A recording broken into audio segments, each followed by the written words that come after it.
দেখা যায় বর্তমান শিক্ষানীতি পরিবর্তন হয়েছে। শিক্ষানীতিকে পরিবর্তন করিয়া ইসলাম ধর্ম বাদ দিয়া বর্তমান হিন্দুত্ববাদের রীতিরেওয়াজ মুসলমানের সমাজের মধ্যে শিখার বড় ষড়যন্ত্র, বড় পায়তারা চলতেছে। এমন ষড়যন্ত্র আমরা বাংলার জমিনের ভিতরে বাস্তবায়ন হতে দিব না, দিব না, দিব না। ঠিক কিনা জোরে বলো।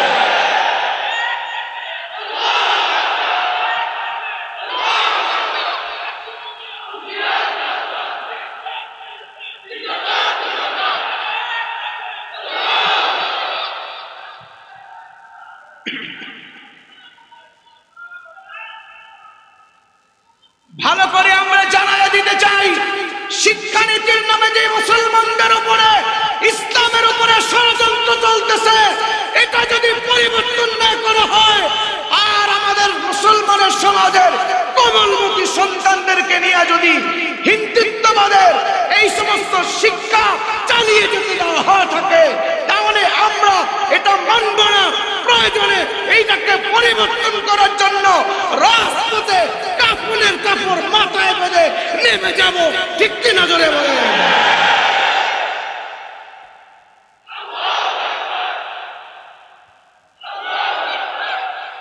শিক্ষানীতি পরিবর্তন করতে হবে।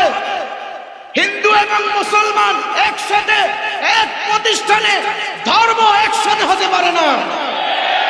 গালি গালাজ করে, যারা মাদ্রাসাকে নিয়ে ব্যঙ্গ করে, যারা দ্বীন ধর্ম নিয়ে ষড়যন্ত্র করে, যারা জমিনের ভিতরে ট্রান্সজেন্ডার নামে ষড়যন্ত্র করে যাচ্ছে, একমাত্র ইচ্ছার সুযোগ নেওয়ার কারণে। কথা ঠিক না বেঠি?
আপনার কাছে সাহায্য চাই, হেদায়েতের রাস্তা, সরল সঠিক পথ আমাদেরকে আপনি দান করবেন।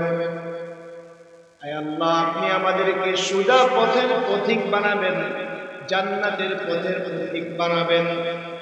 আপনি আমাকে হেদায়েতের পথ দান করবেন, এটাই আপনার কাছে আমার চাওয়া। এরপরে আবার পরের আয়াত তেলাওয়াত করে, আয় আল্লাহ, আপনি আমাদেরকে এমন নিয়ামত দান করবেন, সিরাতাল্লাযীনা আন'আমতা আলাইহিম। আয় আল্লাহ, আপনি এমন পথ দান করবেন যেই পথের নিয়ামত আপনি আপনার বান্দাদেরকে দান করেছিলেন। তবে এমন পথ চাই না যেই পথ ইহুদি এবং নাসারাদেরকে আপনি দান করেছেন। যেই পথের পথিক হইলে আমাকে পথভ্রষ্ট হইতে হবে, এমন পথ আপনার কাছে চাই না।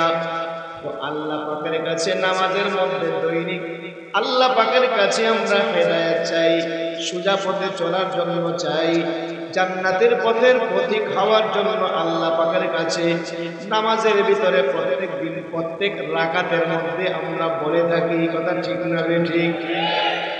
তো বোঝা গেল হেদায়েতটা গুরুত্বপূর্ণ একটা বিষয়। মানব জীবনের সবচেয়ে বড় একটা বিষয় হলো হেদায়েত। যার ভিতরে হেদায়েত আছে, আল্লাহ পাক রব্বুল আলামিন তাকে দুনিয়ার সবচেয়ে বেশি মহা দৌলত দান করেছে। জবান খুলে বলবেন হেদায়েতের মালিক কে? আওয়াজ করে বলেন কে? একমাত্র হেদায়েতের মালিক হলো আল্লাহ। আল্লাহ পাক আসমানকে হেদায়েত দান করেন, জমিনকে হেদায়েত আল্লাহ দান করে। আল্লাহ পাক আসমানের অধিবাসী যারা আছে সবাইকে আল্লাহ হেদায়েত দান করে, জমিনের অধিবাসী যারা আছে তাদেরকে আল্লাহ হেদায়েত দান করে। ও আল্লাহ পাকের বান্দা, দুনিয়ার জগতের যত বস্তু আছে সব বস্তুকে কে হেদায়েত দান করে? আল্লাহ পাক এই মর্মে কোরআনের এক জায়গাতে আল্লাহ পাক বর্ণনা করেছেন,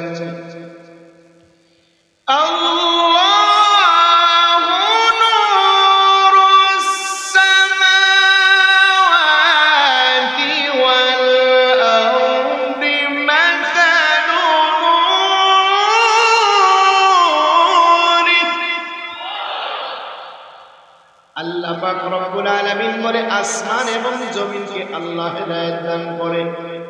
আসমানের হেদায়েত আল্লাহ দান করে, আসমানের অধিবাসীর হেদায়েত আল্লাহ দান করে, জমিনের অধিবাসীর হেদায়েত আল্লাহ পাক দান করে। এখানে নূর শব্দ ব্যবহার করেছেন।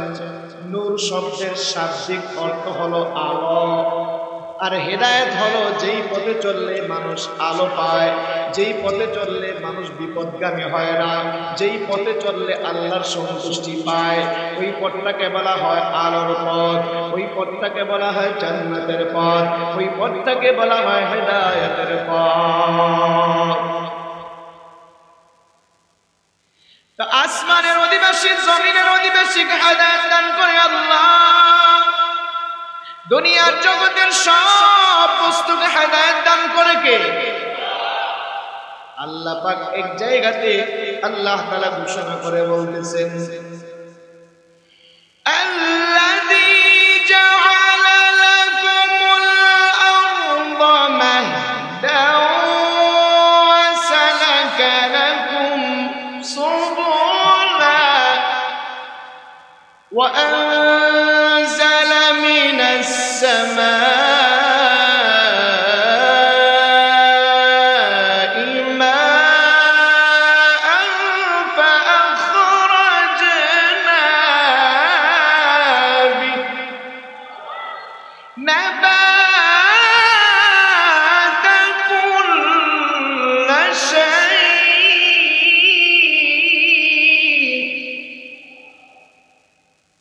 আল্লাহ পাক রব্বুল আলামিন বলেন, আসমানকে আল্লাহ পাক, জমিনকে আল্লাহ পাক বিস্তৃত করেছেন, বিছানা বানিয়ে দিয়েছেন। আল্লাহ পাক জমিনের ভিতরে পথ বানিয়ে দিয়েছেন, চলার জন্য আল্লাহ পাক জমিনের ভিতরে পথ দান করেছে। আসমান থেকে বৃষ্টি বর্ষণ করে আল্লাহ, জমিনের সব বস্তুকে আল্লাহ পাক রব্বুল আলামিন জমিন থেকে বৃষ্টি আসমান থেকে বর্ষণ করার পর জমিনকে আল্লাহ জীবিত করিয়া এই জমিন থেকে উদ্ভিদ আল্লাহ পাক তৈরি করেন, গাছপালা আল্লাহ পাক তৈরি করেন। তো আল্লাহ পাক বৃষ্টি বর্ষণের মাধ্যমে আল্লাহ তাআলা জমিনকে জীবিত করেন, এরপরে ওই জমিন থেকে উদ্ভিদ তৈরি করেন। একটু ভালো করে খেয়াল করেন, হেদায়েতের মালিক জমিনের আল্লাহ, আসমানের হেদায়েতের মালিক আল্লাহ। আল্লাহ পাক আসমানের হেদায়েত কিভাবে দান করে, আল্লাহ পাক জমিনের হেদায়েত কিভাবে দান করে, ভালো করে খেয়াল করেন।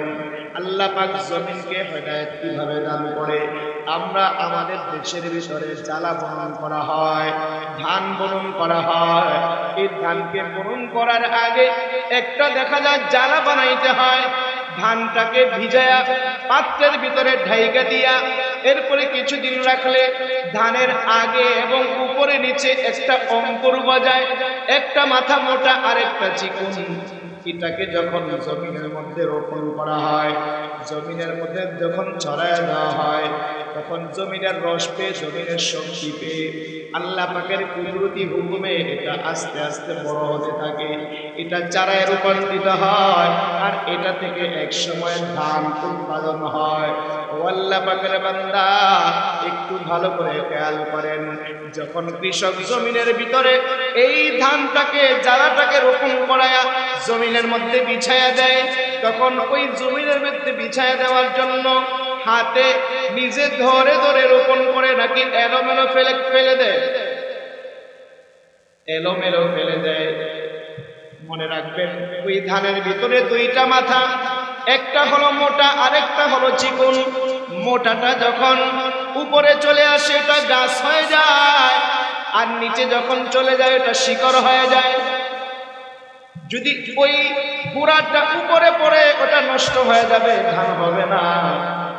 আর উপরেরটা যদি নিচে চলে যায় ধান হবে না, নষ্ট হয়ে যাবে। এখন এই চিন্তা করিয়া কোনো কৃষক যদি চিন্তা করে হাতে ধরে ধরে দেখে দেখে এরপরে ধান রোপণ করতে হবে, না হয় কিন্তু ধান একটাও হবে না, পচে গলে সব শেষ হয়ে যাবে।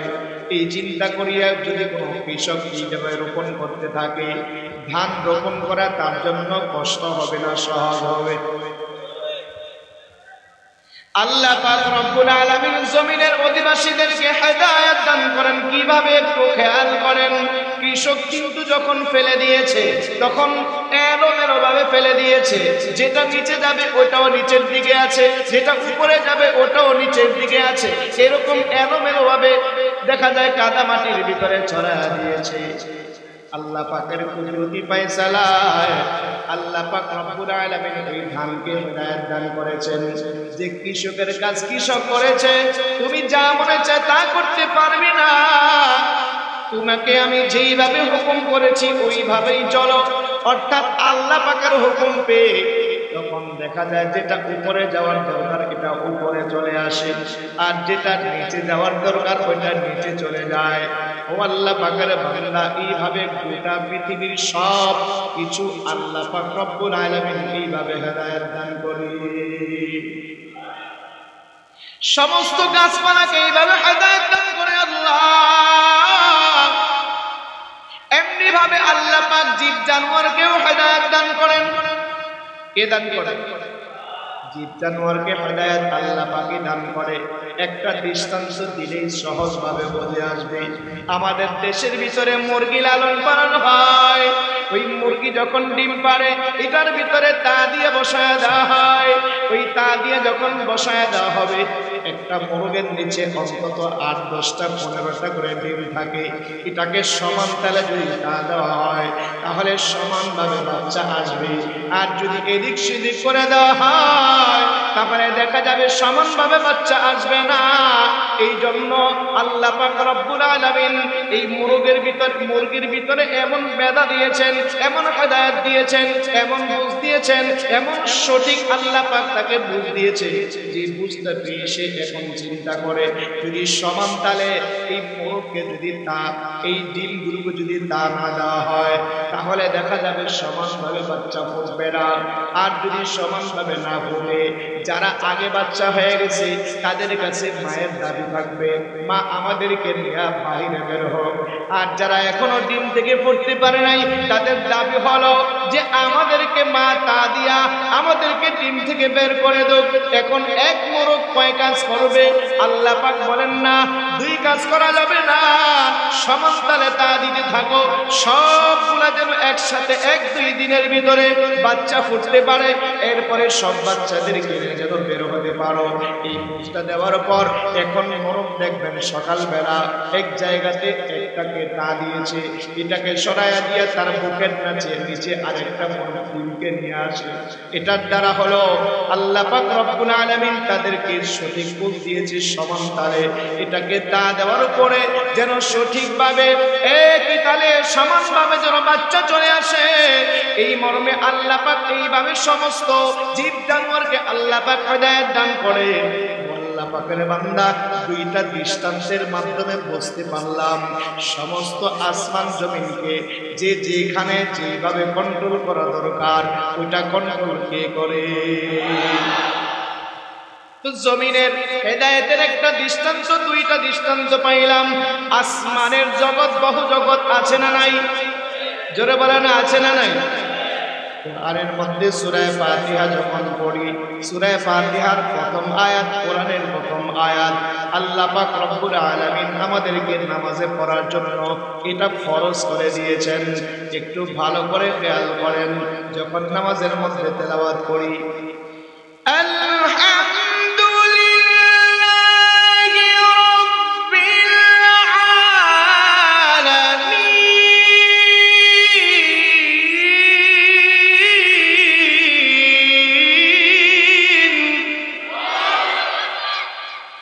সমস্ত প্রশংসা কার?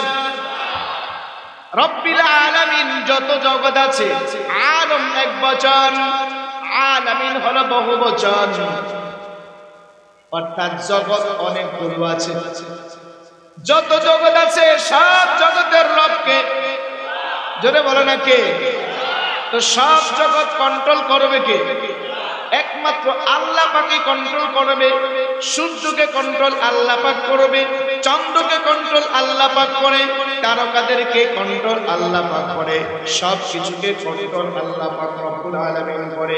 এদের একটা নীতিমালা আল্লাহ পাক তৈরি করে দিয়েছেন, এদের একটা সিস্টেম আল্লাহ পাক তৈরি করে দিয়েছেন। যেই সিস্টেমের বাহিরে চলতে পারে না, যেই সিস্টেমের বাহিরে যেতেও পারে না, ইচ্ছা করলেও যেতে পারবে না। আল্লাহ পাক আসমানটাকে এইভাবে সাজিয়ে দিয়েছেন। দৃষ্টান্ত আল্লাহ পাক কোরআনের মধ্যে বর্ণনা করেছেন। সূরাতুল ইয়াসিনের মধ্যে আছে, ওয়াশ-শামসু তাজরি লিমুস্তাকাররিন লাহা যালিকা তাকদীরুল আজিজির আলীম।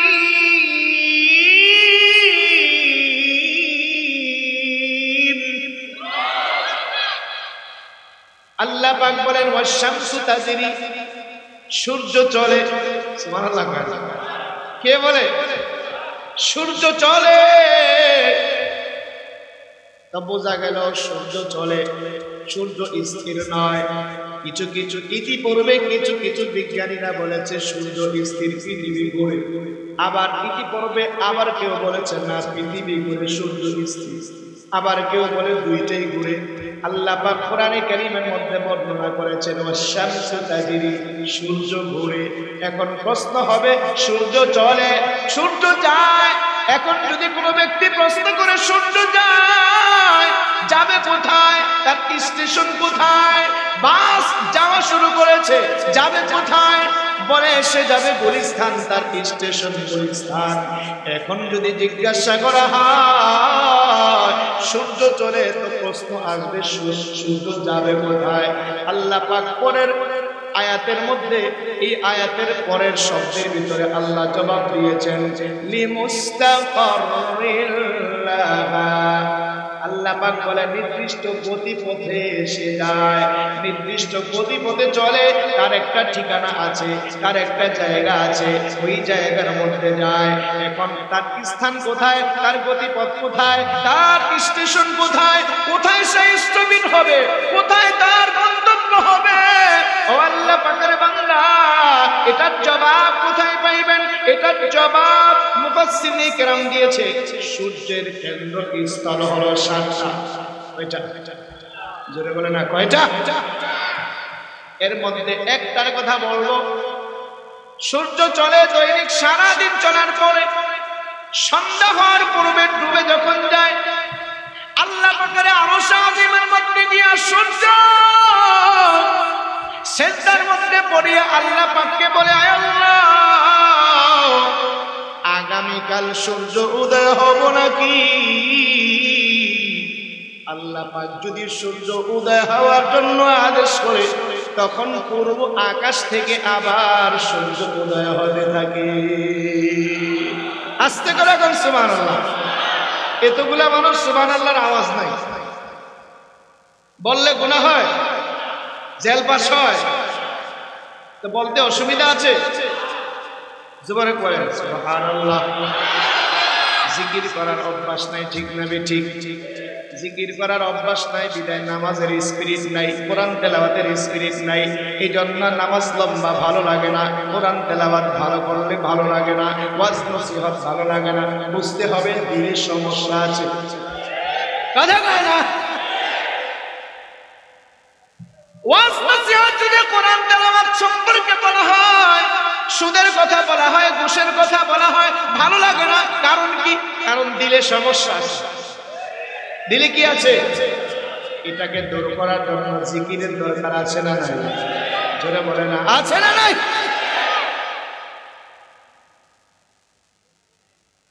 নামাজ পড়তে মনে চায় জিকির করো, গুনাহ করতে মনে চায় জিকির করো। জিকির করলে অন্তর পরিষ্কার হয়ে যাবে, জিকির করলে নামাজি হয়ে যাইবা। কোরআন তেলাওয়াত বেশি করে করো, জিকিরের ফায়দা হবে। কান্না বেশি করে করো রে মুসলমান, তোমার জিকিরের ফায়দা হয়ে যাবে, অন্তর পরিষ্কার হবে। তো যে কথা বলতেছিলাম, আল্লাহ পাক রব্বুল আলামিন সূর্যের কেন্দ্রস্থল রেখেছেন 7টা গন্তব্যস্থল। এর মধ্যে প্রধান গন্তব্যস্থল হলো আরশে আজিমের কাছে গিয়া সূর্য উদয় হওয়ার আগে একবার সিজদা করে, সূর্য অস্তে যাওয়ার আগে আল্লাহ পাকের দরবারে একবার সিজদা করে। তো দৈনিক 2বার সিজদা আরশে আজিমের কাছে গিয়া আল্লাহ পাকের দরবারে সূর্য সিজদা করে। আল্লাহ পাক যদি সূর্যকে অনুমোদন দেয়, তখন সূর্য পূর্ব আকাশ থেকে উদয় হতে থাকে।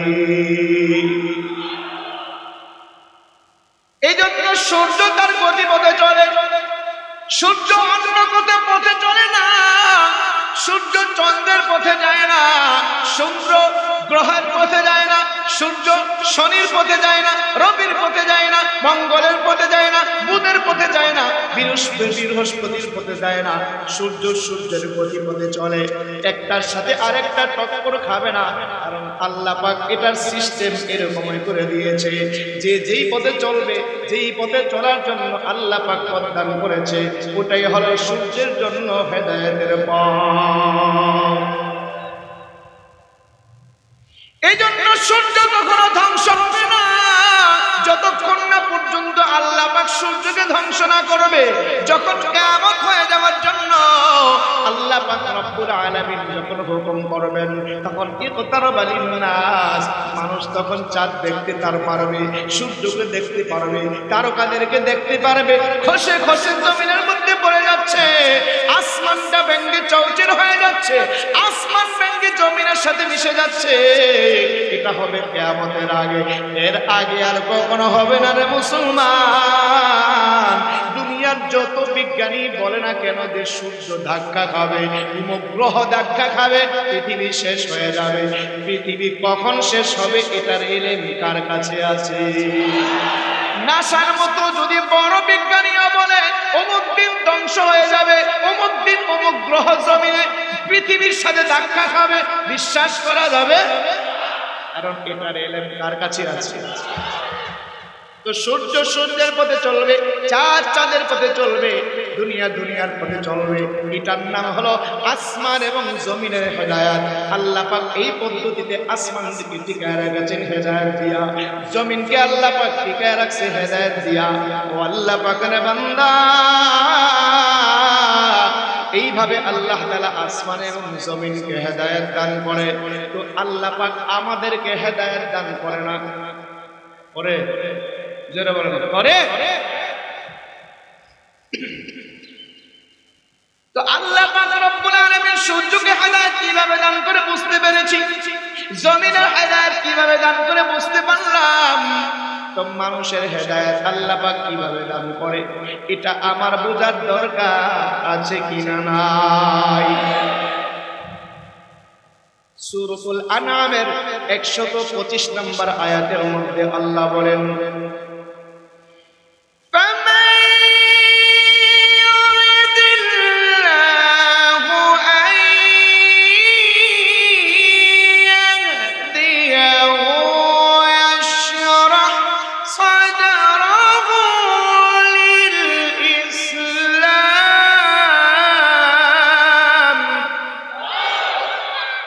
আল্লাহ পাক রব্বুল আলামিন বলেন, আল্লাহ পাক যাকে হেদায়েত দিতে চান, আল্লাহ পাক যাকে হেদায়েত আল্লাহ যাকে দিতে চায়, ইসলামের জন্য তার সিনাটাকে খুলে দেয়, ইসলামের জন্য আল্লাহ তার সিনাটাকে প্রশস্ত করে দেয়, ইসলামের জন্য আল্লাহ পাক তাকে কবুল করে নেয়।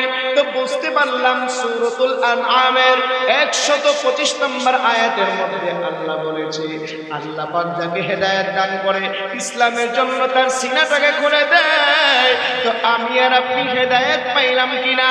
আমার জন্য, আপনার জন্য আল্লাহ পাক অন্তরের ভিতরে হেদায়েতের জন্য, ইসলামের জন্য আমার আপনার সিনাটাকে আল্লাহ খুলে দিল কিনা, এটা বুঝবো কিভাবে? এটার আলামতটা কি?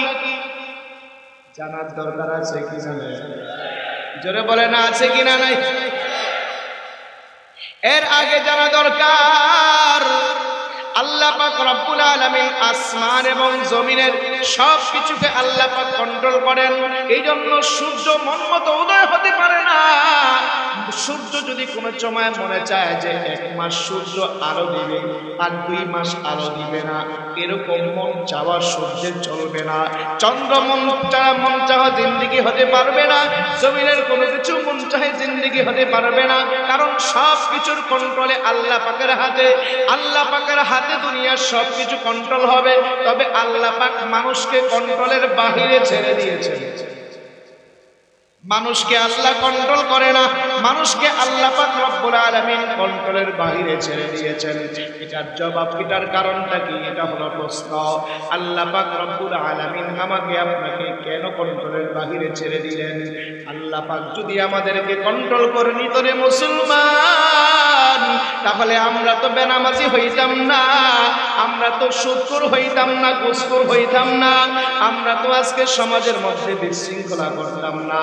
তো আল্লাহ পাক রব্বুল আলামিন আমাদেরকে হেদায়েত দিয়েছেন, ঠিক আছে, সূর্যের মতো কন্ট্রোল করে দিলেই তো আমরা হেদায়েতওয়ালা হয়ে যাইতাম, মন চাইলেও গুনাহ করতাম না। এটার জবাবটা কি? আল্লাহ পাক সূরাতুল কাহফের 29 নম্বর আয়াতের মধ্যে আল্লাহ এর জবাব দিয়েছেন।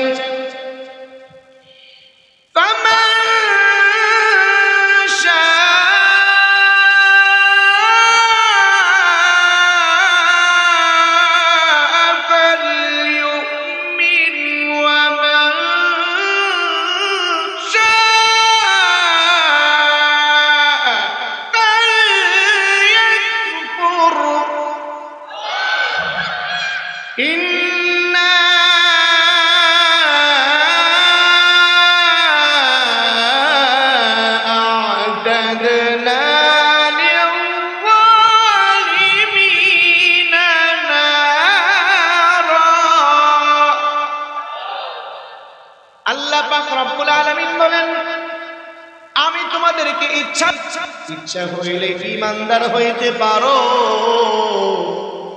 ইচ্ছা হইলে বেঈমান হয়ে যেতে পারো, ইচ্ছা হইলে তুমি নামাজ পড়তে পারো রে মুসলমান, ইচ্ছা হইলে তুমি আল্লাহ পাকের গোলামি যথাযথ পালন করতে পারো, ইচ্ছা হইলে দিনের কাজ প্রত্যেকটা ঠিক মতো করতে পারো, ইচ্ছা হইলে তুমি বেনামাজি হয়ে যেতে পারো, ইচ্ছা হইলে তুমি কাফের হয়ে যেতে পারো, ইচ্ছা হইলে তুমি মুনাফিক হয়ে যেতে পারো। ওরে মুসলমান, আল্লাহ পাক মানুষদেরকে ইচ্ছার উপরে ছেড়ে দিয়েছেন। এই ইচ্ছার উপরে ছেড়ে দেওয়ার কারণে এই সুবিধাটা পেয়ে, এই সুযোগটা পাইয়া আজকে জমিনের ভিতরে যারা খোদাদ্রোহী কাজ করে, নবী রাসূলদের বিরোধিতা করে, আলেম ওলামাদেরকে গালিগালাজ করে, যারা মাদ্রাসাকে নিয়ে ব্যঙ্গ করে, যারা দ্বীন ধর্ম নিয়ে ষড়যন্ত্র করে, যারা জমিনের ভিতরে ট্রান্সজেন্ডারের নামে ষড়যন্ত্র করে যাচ্ছে, একমাত্র ইচ্ছার সুযোগ দেওয়ার কারণে। কথা ঠিক না বেঠিক? আর যদি ইচ্ছা না দেওয়া হতো, যদি আল্লাহ পাক রব্বুল আলামিন ইচ্ছার উপর মানুষকে ছেড়ে না দিতেন, তাহলে দুনিয়ার কোনো মানুষ কন্ট্রোলের বাহিরে চলতে পারত না, দুনিয়ার মানুষ গুনাহ করতে চাইলেও পারত না। মুসলমান এমনি ভাবে আল্লাহ পাক ছেড়ে দেওয়ার কারণে, রশি ছেড়ে দেওয়ার কারণে, এই জন্য দেখা যায় বর্তমান শিক্ষানীতি পরিবর্তন হয়েছে। শিক্ষানীতিকে পরিবর্তন করিয়া ইসলাম ধর্ম বাদ দিয়া বর্তমান হিন্দুত্ববাদের রীতিরেওয়াজ মুসলমানের সমাজের মধ্যে শিখার বড় ষড়যন্ত্র, বড় পায়তারা চলতেছে। এমন ষড়যন্ত্র আমরা বাংলার জমিনের ভিতরে বাস্তবায়ন হতে দিব না, দিব না, দিব না। ঠিক কিনা?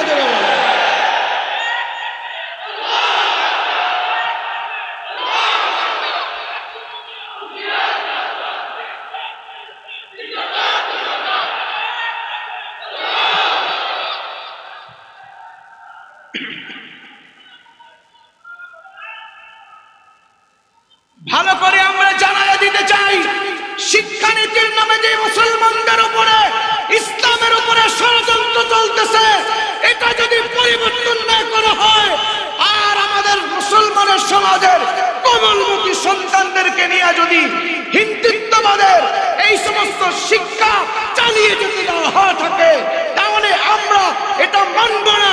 প্রয়োজনে এইটাকে পরিবর্তন করার জন্য রাজপথে কাফনের কাপড় মাথায় বেঁধে নেমে যাব। ঠিক কিনা জোরে বলেন?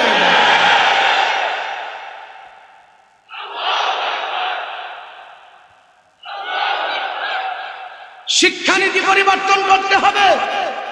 হিন্দু এবং মুসলমান একসাথে এক প্রতিষ্ঠানে, ধর্ম একসাথে হতে পারে না। যদি হয় তাহলে দেখেন, হিন্দুরা ইবাদত করে গির্জায়, মুসলমান ইবাদত করে মসজিদে। হিন্দুরা ইবাদত করে আশ্রমে, মসজিদে মুসলমানরা ইবাদত করে। হিন্দুদের সাথে মসজিদের কোনো সম্পর্ক নাই, মুসলমানের ধর্মের শিক্ষার সাথে হিন্দুদের কোনো সম্পর্ক নাই। সুতরাং যদি ধর্মের নামে হিন্দুদের ধর্ম শেখাইতে হয়, তো আপনারা শিক্ষা প্রতিষ্ঠান আলাদা করুন। মুসলমানের জন্য শিক্ষা প্রতিষ্ঠান থাকবে আলাদা, হিন্দুদের জন্য শিক্ষা প্রতিষ্ঠান থাকবে আলাদা। ঠিক না ঠিক? তালে তাল মিলায়া একসাথে ঘোরপার পাক করে মুসলমানের কমলমতি সন্তানদেরকে হিন্দু বানাইতে বাংলার জমিনে দেওয়া হবে না, হবে না, হবে না। মুহতারাম হাজিরিন, এটা আমাদের ঈমানের দাবি। মুসলমানদেরকে বেঈমান হতে দেওয়া যাবে না, মুসলমানদেরকে হিন্দু হতে দেওয়া যাবে না। আজকে শিক্ষাঙ্গনে হিন্দুদের আলোচনা যদি চলতে থাকে, তাহলে আমাদের কোমলমতি সন্তান, এরা তো এখনো ইসলামই শিখে নাই, এরা ভালো মন্দ শিখবে কিভাবে? এই সন্তানদেরকে ছোটবেলায় কোরআনের শিক্ষা থেকে বঞ্চিত করে হিন্দুত্ববাদ আজকে সমাজে শিক্ষা হচ্ছে। এদেরকে ভবিষ্যতে হিন্দু বানানো কঠিন না সহজ? জোরে বলে না, কঠিন না সহজ? তো এই কথাগুলো বলা আমাদের দায়িত্ব আছে না নাই? জোরে বলে না, আছে না নাই? তো আল্লাহ পাক কন্ট্রোলের বাহিরে ছেড়ে দিলেন। এই জন্য কি হলো? কন্ট্রোলের বাহিরে ছেড়ে দেওয়ার কারণে আজকে জমিনের মধ্যে যা মনে চায় তা করার সুযোগ পাচ্ছে। কন্ট্রোলের বাহিরে ছেড়ে দেওয়ার কারণে হিন্দু গাছের মাছের পূজা করার সুযোগ পাচ্ছে। ইহুদি নাসারা নবী রাসূল মুসলমানদেরকে নিয়ে কঠিন ষড়যন্ত্র লিপ্ত হওয়ার সুযোগ পাচ্ছে। এখন আপনাদের আমাদের একটা প্রশ্ন থাকতে পারে, আল্লাহ পাক কন্ট্রোল করলেই তো ভালো হতো, কন্ট্রোল করলেন না কেন? জানার দরকার আছে না? আল্লাহ যদি কন্ট্রোল করতেন, তাহলে তো আসমান জমিনের সব কিছুর মতো আমরাও হেদায়েত বলা হয়ে যেতাম, মন চাইলে কোনো কিছু করতে পারতাম না। তো কন্ট্রোল করলেই তো বলা হতো। এটার জবাবটা আল্লাহ পাক কোরআনের বিভিন্ন জায়গাতে দিয়েছেন। আপনাদের পরিচিতি এক জায়গার মধ্যে আমি আপনাদেরকে উল্লেখ করে বলতেছি, সূরাতুল মুলকে আল্লাহ পাক দ্বিতীয় আয়াতের মধ্যে জবাব দিয়েছেন। আল্লাযী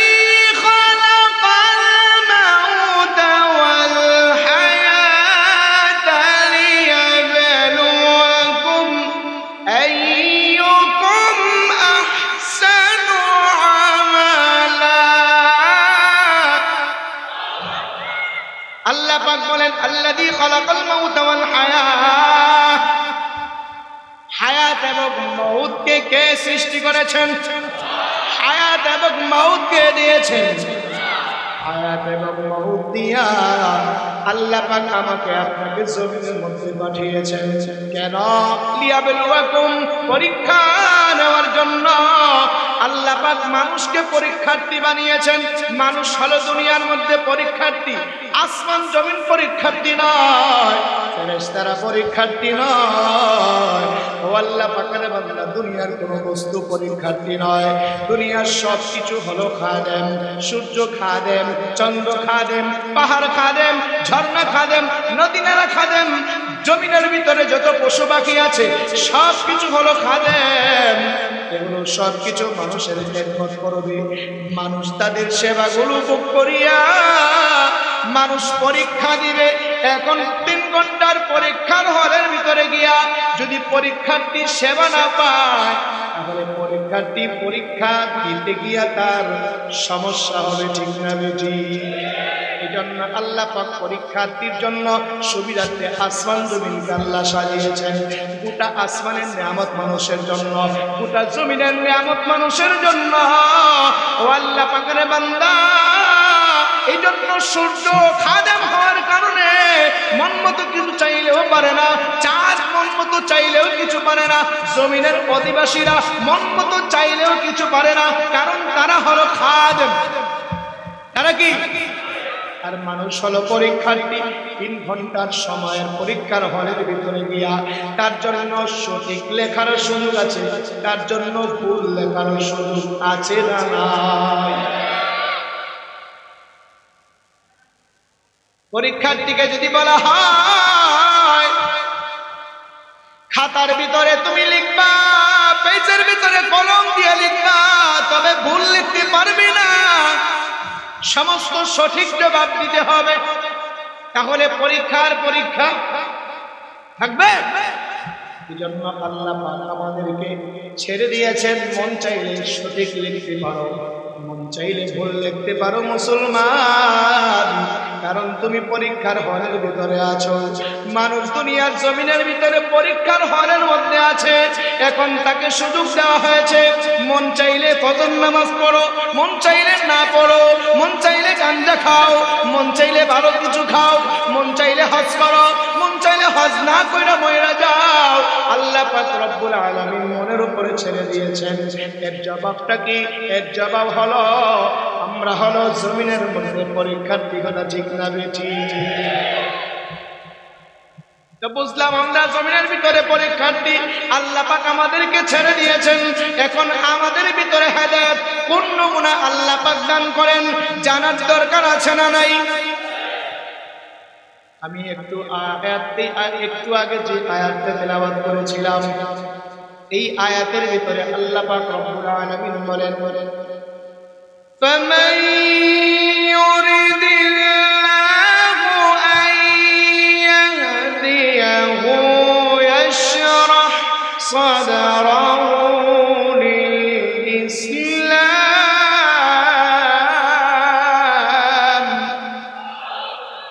আল্লাহ পাক রব্বুল আলামিন বলেন, আল্লাহ পাক যাকে হেদায়েত দিতে চান আল্লাহ পাক তার সিনাটাকে ইসলামের জন্য খুলে দেন। এখন আমাদেরকে হেদায়েত যদি আল্লাহ দান করে, তার হেদায়েতের জন্য, ইসলামের জন্য তার সিনাটাকে খুলে দেয়। এখন জবাব প্রশ্ন হলো, আল্লাহ পাক আমাকে আপনাকে হেদায়েত দেওয়ার জন্য কার কার সিনা খুলে দিয়েছে এটা কেউ তো বুঝতে পারলাম না, জানতেও পারলাম না।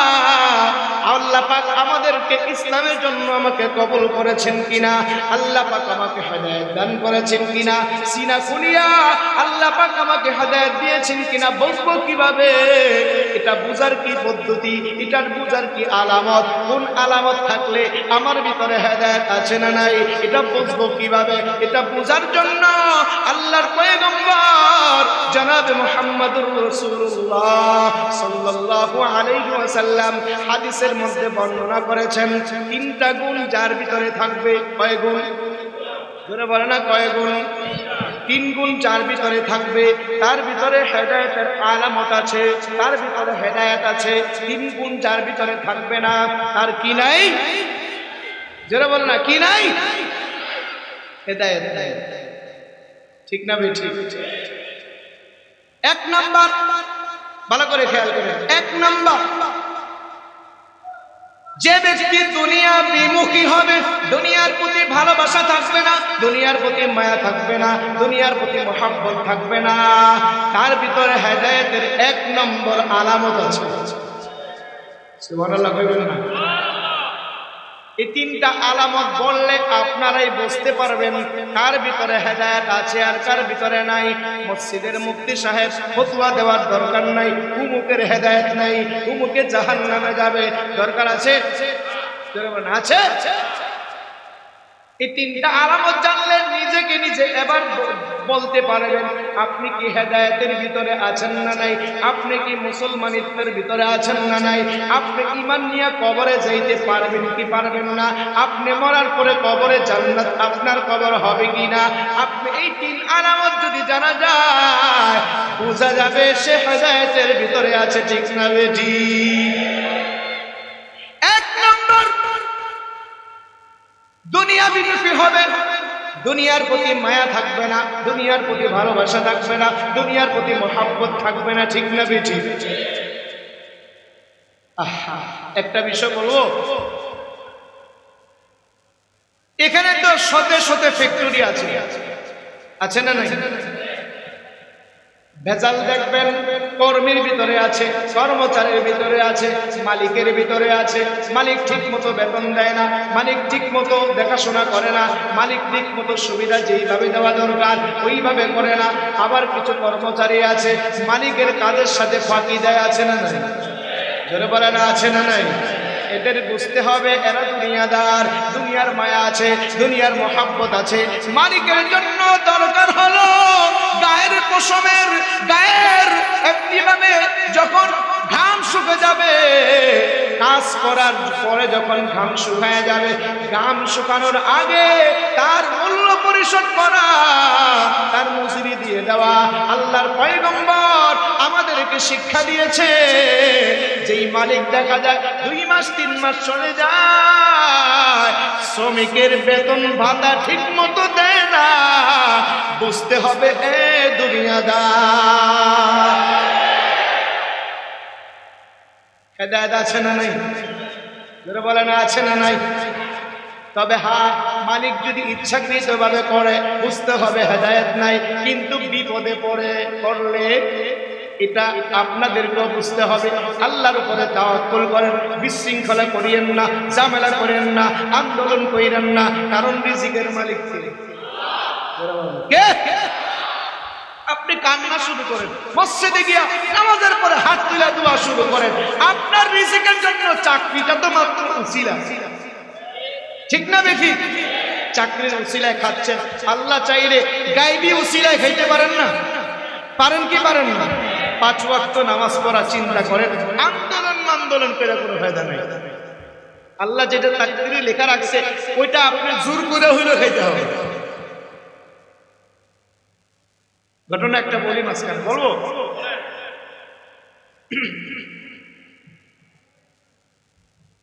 এক বেচারা সে ওয়াজ নসিহত শুনছে, যে যেটা যার কপালে আছে না খাইতে চাইলো, জোরে হইলো আল্লাহ খাওয়া। এরকম একটা ঘটনা কিতাবের ভিতরে আছে। আশরাফ আলী থানভী রহমাতুল্লাহ আলাইহি ঘটনাটা কিতাবে লিখেছেন। বেচারা ওয়াজ শুনে আবার সে বায়না ধরেছে যে আজ থেকে আমি দেখে নিব না খাইলেও কিভাবে জোরে হইলো খাইতে চাই। এখন এই বেচারা এই ওয়াদা কইরা এলাকা ছাইরা দিয়া জঙ্গলে চলে গেছে। জঙ্গলে গাছের উপরে গিয়ে উঠা বসে আছে, যেখানেই এখানে কারা কিভাবে আসে। এখন যদি কোনো ব্যক্তি 2-3 দিন এইভাবে জঙ্গলে কাটায় দেয়, তার টেনশন না থাকলেও বাড়ির মানুষের টেনশন আসে না? বাড়ির মানুষের তো মাথা খারাপ হয়ে গেছে। এখন এই সন্তানকে বুঝাইবে কিভাবে, একে বাড়ির ভিতরে ফিরে নিয়ে আসবে কিভাবে? পরামর্শ এক একজনে এক এক রকমের। একজনে বলতেছে দামি দামি বিরিয়ানি, পোলাও, কোরমা রান্না করে, গ্রানযুক্ত খাবার রান্না করে তার গাছের নিচে দিয়ে আসো, ক্ষুধা লাগলে এমনি খাবে। রান্না কইরা বিরিয়ানি একবারে গ্রানযুক্ত খাবার গাছের নিচে দিয়ে আসছে, এই মগা মন ছেলে খাইছে, রান্না করে দিয়ে চলে গেছে। এখন চলে যাওয়ার পরে ওই রাস্তা দিয়া ডাকাত দলের যাতায়াত। যখন এই বিরিয়ানির গ্রান আসতেছে, ডাকাত দল মনে মনে ভাবতেছে, কিরে এখানে বিরিয়ানির রান্নার গ্রান আসতেছে, এত সুস্বাদু, দেখতো কে রান্না করে, 14 গোষ্ঠী উদ্ধার করে হলো আজকে বিরিয়ানি করে। খুঁজা খুঁজা এক জায়গায় গিয়া দেখে কেউ তো নাই, বিরিয়ানি রান্না গরম গরম দেখা যাচ্ছে, তবে সুস্বাদু খাবার। লিডার বলতেছে শোনো, কেউ হয়তো টের পেয়ে গেছে আমাদের এখানে যাতায়াত আছে, আমাদেরকে ধ্বংস করার জন্য হইতে পারে বিষ মেখে এখানে খানা দিয়ে রাখছে। এই শয়তানটারে এই কুচক্রে বের করে খোঁজা শুরু করছে। চতুর্দিকে খুঁজতে খুঁজতে কোথাও পাওয়া গেল না। তবে ওই গাছের নিচে ডেগের সাথে যে গাছটা আছে ওই গাছের আগায় ওই বাঁদরকে পাওয়া গেল। ডাকাত এবার বন্দুকের নল ধরে বলতেছে না নাইলে দিলাম।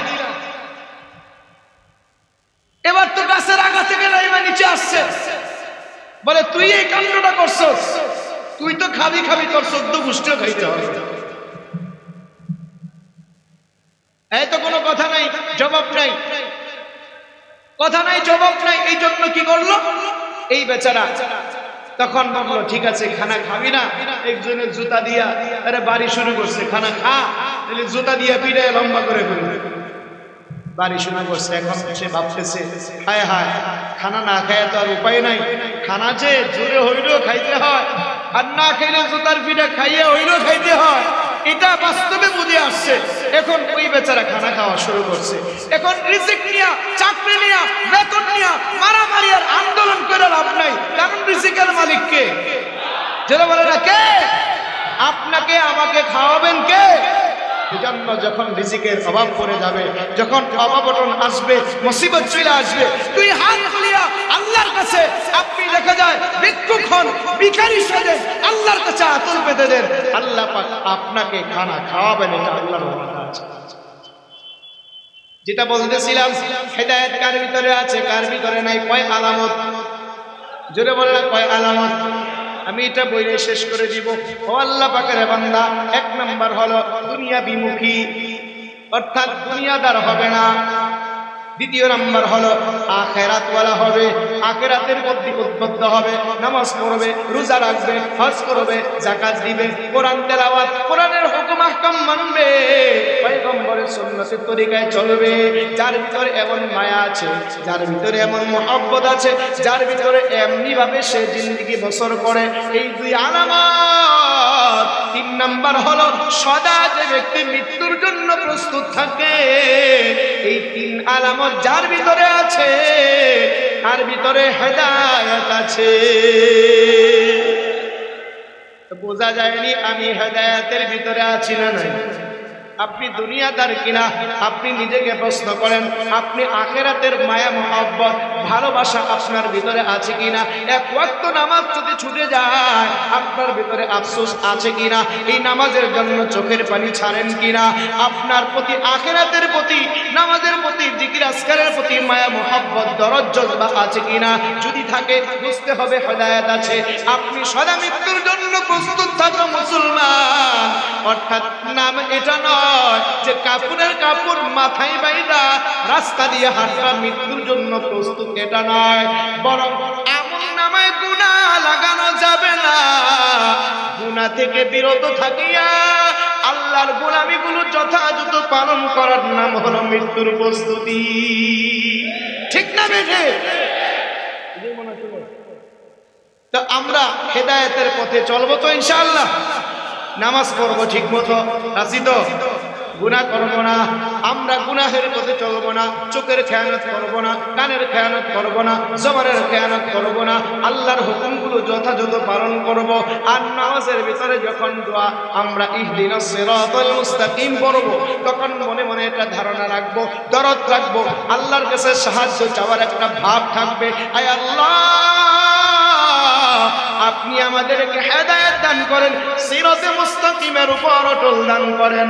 আল্লাহ তাআলা আমাদের সকলকে হেদায়েতের পথে খাওয়ার তৌফিক দান করেন। বলুন আমিন।